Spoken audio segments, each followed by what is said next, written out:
चुड़ैल अपने लंबे बाल नदी के पानी में डालते ही उसके बालों में एक के बाद एक मछलियाँ फंसने लगती है। लाल परी ने अपनी जादुई शक्ति से नदी के पानी में एक भंवर पैदा कर दिया। एक समय की बात है जब चुड़ैल और परियां आपस में मिलजुल कर रहते थे, लेकिन एक दिन हिल्सा मछली को लेकर उनके बीच जबरदस्त झगड़ा हो जाता है। तभी से नदी के उस पार के गांव में परियां रहने लगी और इस पार के गांव में चुड़ैल। नहीं, अब और बर्दाश्त नहीं किया जा सकता। परियां हमारे हिस्से की मछली ज्यादा पकड़ रहे हैं, हम ऐसा नहीं होने देंगे। हाँ, चुड़ैल बिल्कुल सही कह रही है, हम ये नहीं मानेंगे। मछलियाँ हमारा पसंदीदा खाना है, तुम क्यों ज्यादा पकड़ोगे? कभी नहीं, हम अपने हिस्से की मछली नदी से पकड़ रही हूँ। तुम भी कोशिश करो, देखना तुम्हें भी मिलेगी। इस नदी की मछलियों पर दोनों गांव का बराबर हक है, जिसे जितनी चाहिए वो उतनी मछली पकड़ सकता है। नदी के दोनों किनारे से चुड़ैल और परियों के बीच जब जोरदार झगड़ा चल रहा था, तभी अचानक आसमान में काले बादल छाकर मूसलाधार बारिश शुरू हो जाती है। अचानक ये बारिश जरूर ये परियों की चाल है, ताकि हम मछली ना पकड़ सके। चलो चुड़ैल, घर वापस चलते हैं। हर बात का इल्जाम हम पर ही क्यों? नाच ना जाने अंगन टेढ़ा। चलो नीलपरी, हम भी अपने घर चलते हैं। ये कहकर चुड़ैल और परियां अपने अपने घर लौट जाती है। एक दिन दोनों गांव के बीच झगड़े को देखते हुए टूनी चिड़िया उड़कर प्रकृति देवी के पास पहुंचते हैं। हे प्रकृति देवी, दिन ब दिन चुड़ैल और परियों की झगड़ा बढ़ता ही जा रहा है। उन्हें रोकने का कोई ना कोई उपाय कीजिए प्रकृति देवी। हाँ, अब उन्हें रोकना ही पड़ेगा। जो छोटी छोटी बातों पर वो लड़ रही है, उन्हें उनकी गलती समझानी होगी। हाँ प्रकृति देवी, जब भी मैं खाने की तलाश में उन गांव के ऊपर से जाती हूँ, तब देखती हूँ चुड़ैल और परियां हमेशा लड़ते रहते हैं। इसके बाद प्रकृति देवी अपनी मित्र स्वर्ण जलपरी को याद करने लगती है और कुछ ही देर में स्वर्ण जलपरी प्रकृति देवी की नदी में प्रकट होती है। कहिए प्रकृति देवी, क्या तुम्हें मेरी मदद की जरूरत है? हाँ स्वर्ण जलपरी, तुम्हें मेरी एक मदद करनी होगी। मेरी बात ध्यान से सुनो। इसके बाद प्रकृति देवी स्वर्ण जलपरी को चुड़ैल और परियों के बारे में सब कुछ बताती है। ठीक है दोस्त, मैं अभी उसी नदी की ओर रवाना होती हूँ जो उन दो गांव के बीच से बहती है। ये कहकर स्वर्ण जलपरी तैरती हुई उन दोनों गांव के बीच की नदी में पहुँच जाती है। चुड़ैल, आज हम परियों से ज्यादा मछली पकड़ेंगे। ले, जल्दी से अपने लंबे बाल नदी के पानी में डाल दे। परियां क्या सोचती हैं? जादू सिर्फ वही जानती है। आज हम जादू से मछली पकड़ेंगे। ये कहते हुए चुड़ैल अपने लंबे बाल नदी के पानी में डालते ही उसके बालों में एक के बाद एक मछलियाँ फंसने लगती है। ये क्या, कोई अपने बालों से मछली पकड़ रहा है और मछलियाँ भी सीधे जाकर बालों में फंस रही है। बाल काफी भारी लग रहे हैं, लगता है बहुत मछली फंसी है। अब बालों को बाहर निकलती हूँ। चुड़ैल ने जब नदी से उसके लंबे बाल बाहर निकाले तो देखा कि उसमें ढेर सारे मछलियाँ फंसी है और ऐसा देख लाल परी। चुड़ैल, अगर मछली पकड़नी है तो ईमानदारी से पकड़ो। ऐसे जादू का गलत इस्तेमाल करके मछली पकड़ना गलत है। हम नदी की मछलियाँ जैसे चाहे वैसे पकड़ सकते हैं। तुम क्या सोचती हो, हम भूत हैं तो हमारे पास शक्ति नहीं? इसी तरह चुड़ैल बाल डुबोकर लगातार मछलियाँ पकड़ती रही और परियों की कांटे में एक भी मछलियाँ नहीं फंसी। लाल परी, अब हमें भी अपनी जादुई शक्ति का इस्तेमाल करना होगा, नहीं तो वो चुड़ैल सारी मछली पकड़ लेगी। तुम सही कह रही हो नीलपरी, अब मैं भी जादुई शक्ति इस्तेमाल करूंगी। ये कहकर लाल परी ने अपनी जादुई शक्ति से नदी के पानी में एक भंवर पैदा कर दिया और उस भंवर से मछलियाँ छलांग लगाकर एक एक करके परियों के किनारे आने लगी। बाप रे बाप, ये चुड़ैल और परियां मिलकर क्या कर रही है? मुझे अभी कुछ न कुछ करना ही पड़ेगा। ये लोग मछली पकड़ने की प्रतियोगिता में जिस तरह से लगे हैं, इसमें तो यमुना नदी की मछलियों का संतुलन बिगड़ जाएगा। देख रही है चुड़ैल, परियां कैसे जादू से सारे मछलियों को अपने किनारे उठा रही है। तू चिंता मत कर, आज हम परियों को हरा के उनसे ज्यादा मछली पकड़ेंगे। उसी समय नदी के ऊपर सिर उठाती है स्वर्ण जलपरी। तुम सब अभी रुक जाओ। अपने बीच प्रतियोगिता करके नदी की मछलियों को जरूरत से ज्यादा पकड़ रहे हो और सारी मछलियों को बर्बाद कर रहे हो।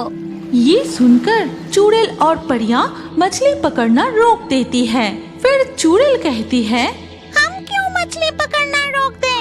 ये नदी हमारे गांव के बीच से गुजरी है। हम जितनी चाहे मछलियाँ पकड़ेंगे। इस नदी में अब बहुत कम मछलियाँ बची हैं। जब इस नदी के सारी मछलियाँ खत्म हो जाएगी, तब तुम सब क्या करोगे? नदी की सारी मछलियाँ खत्म हो रही है। हाँ, और सुनो, अगर तुम दोनों गांव मिलकर इस नदी की मछलियों को खाना देकर उनका पालन पोषण करके संख्या में बढ़ा सकते हो तो मैं स्वर्ण जलपरी तुम सबसे वादा करती हूँ, मैं ऐसा एक जादुई फल की पौधा तुम्हें उपहार दूंगी। उस पेड़ का फल जब भी किसी स्वादिष्ट खाने के बारे में सोचकर खाओगे, तब खाना तुरंत तुम्हारे सामने प्रकट हो जाएगा। ये कहकर स्वर्ण जलपरी नदी में डुबकी लगाकर चली जाती है और दोनों गांव की चुड़ैल और परियां फिर से मिलजुल कर रहने लगती है। इसके बाद से वो मछलियों को खाना खिलाकर उनका पालन पोषण करने लगती है। जलपथ से तैरते हुए जैसे ही वो थोड़ा आगे बढ़े, उन्होंने देखा कि नदी के नीचे चारों ओर स्वर्ण मुद्राएं, स्वर्ण आभूषण बिखरे पड़े हैं और कहीं कहीं तो ढेर बन के पड़े हैं। जलपरी मणिमाला, देखो यहाँ नदी के नीचे कितने सारे स्वर्ण मुद्राएं और खजाना पड़े हैं। लगता है हम वो पिशाचिनी के उदक नगरी में आ गए हैं। मुझे भी ऐसा लग रहा है। अब चलो हम पानी के ऊपर जाते हैं। फिर जैसे ही मणिमाला, जलपरी और रत्नकुमार नदी के पानी से सिर उठा के देखा कि वो एक मायावी राज्य में आ गए हैं, जहाँ आसपास के पेड़ों पर सुंदर फूल खिले हुए हैं, तितलियाँ उड़ रही है और मीठी सुगंधित हवा बह रही है। मणिमाला, क्या तुम्हें भी कुछ जलने की गंध मिल रही है? हाँ रत्नकुमार, मुझे भी गंध मिल रही है। यहाँ का वातावरण इतना सुंदर होने के बाद भी जलने की गंध क्यों आ रही है?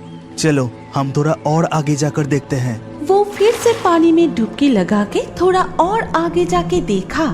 रत्नकुमार, यहाँ पर भी तो कुछ दिखाई नहीं दे रहा है। सब कुछ तो ठीक ठाक है। ऐसे नहीं चलेगा मणिमाला, चलो हम मानव रूप धारण करके स्थल भाग में घूमकर थोड़ा देखते हैं, नहीं तो हमें इस नगरी के असली रहस्य के बारे में कुछ पता ही नहीं चलेगा। इसके बाद वो मानव रूप धारण करके उस मायावी उदक नगरी के रास्ते पर चलने लगते हैं और कुछ दूर चलने के बाद रत्नकुमार, देखो उस तरफ, उस कुटीर में भयानक आग लग गई है। हाँ मणिमाला, जल्दी चलो, जाकर देखते हैं कि वो आग को किसी तरह बुझाया जा सकता है कि नहीं। रत्नकुमार और मणिमाला कुटीर के सामने जाके देखा कि एक बूढ़े आदमी बहुत रो रहा है। ये कैसे हो गया?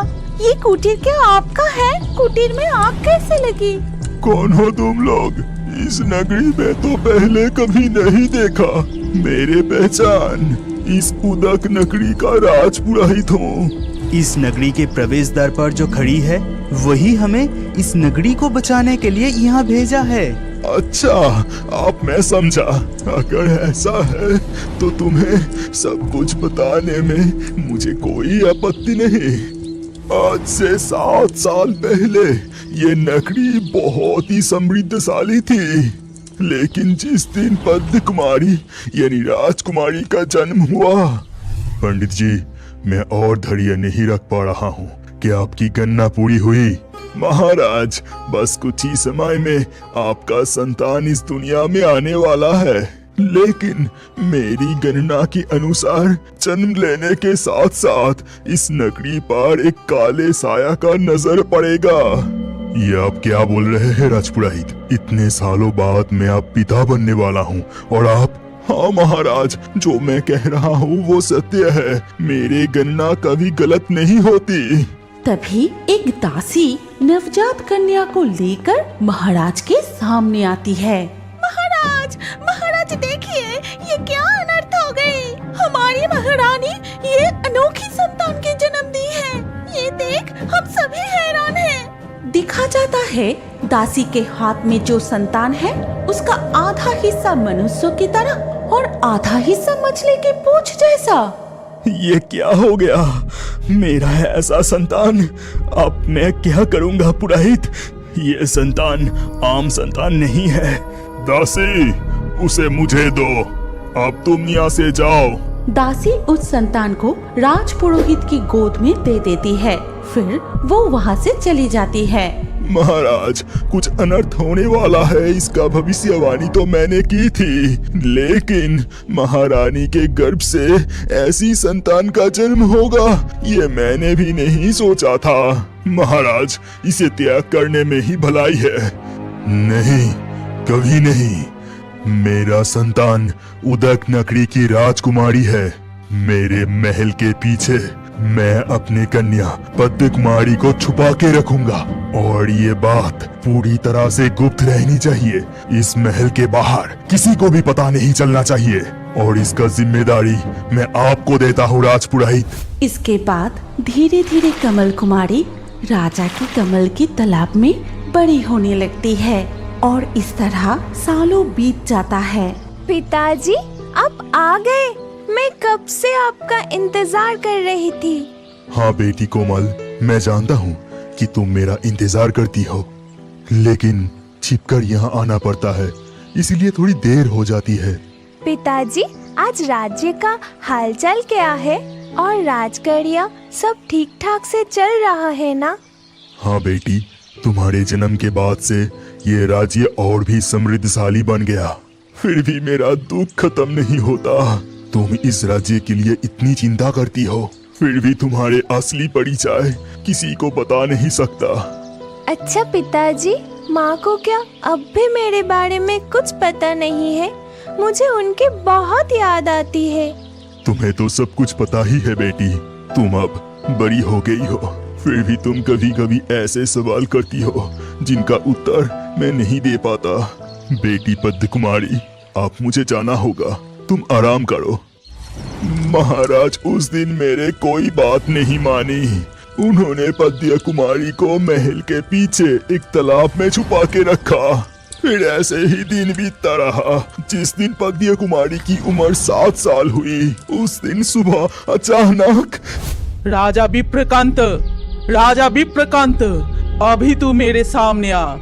कौन हो तुम? ऐसे चिल्ला क्यों रही हो और तुम मुझसे क्या चाहती हो? मैं तंत्र साधिका नरकी हूँ। राज रानी की गर्भ से जो अनोखी संतान की जन्म हुई है उसे मुझे दे दे, फिर मैं यहाँ से चली जाऊंगी। ये सब क्या बकवास है? मेरी संतान अनोखी मतलब? वो पूरी तरह से हमारे जैसा ही है और मैं अपनी संतान को तुम्हें क्यों दूं? चली जाओ, यहाँ से तुम चली जाओ। उसे तुरंत मेरे हाथों में सौंप दे। बता उसे कहाँ छुपा के रखा है, नहीं तो इसका अंजाम अच्छा नहीं होगा। तुम्हारी हिम्मत कैसे हुई मेरे महल में आकर मुझे धमकाने की? सिपाहियों, इस तंत्र साधिका को महल से अभी बाहर निकाल दो।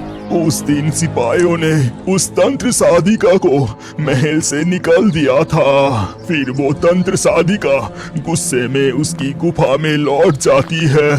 वो गुफा के अंदर आग जला के साधना करने लगी। फिर उस यज्ञ की अग्नि में आहुति देते ही आग से जन्म हुआ विशालाकार भयंकर अग्निकुंभ ड्रैगन का। वो राजा मुझे अपमान करके राजमहल से जबरदस्ती मुझे बाहर निकल दिया। उसका बदला मैं जरूर लूंगी। अग्निकुंभ, तू जा और उस अहंकारी राजा के सब कुछ जला के राख कर दे। फिर राजा की उस अनोखी कन्या को उठा के ला। जो हुकुम न रखी, मैं तुम्हें निराश नहीं करूंगा। ये कहकर अग्निकुंभ ड्रैगन गुफा से निकलकर उड़ते हुए राजमहल के पास पहुंचने के बाद वो अपनी मुंह से आग निकलकर महल को जलाने लगता है और देखते ही देखते पूरे महल में आग फैल जाती है। इस आग की वजह से राजा की मृत्यु हो जाती है और ऐसी भयानक आग को देखकर कमल कुमारी चीख उठती है। आग आग कैसे लग गई? पूरा महल तो जल रही है।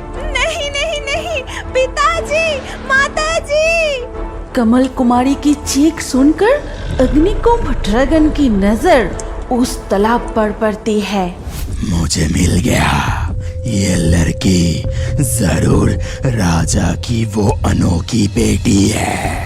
नरकी यही लड़की को बंदी बना के ले जाने को कहा। तुरंत ही अग्निकुंभ ड्रैगन कमल कुमारी को पैर से उठाए गुफा में ले जाता है।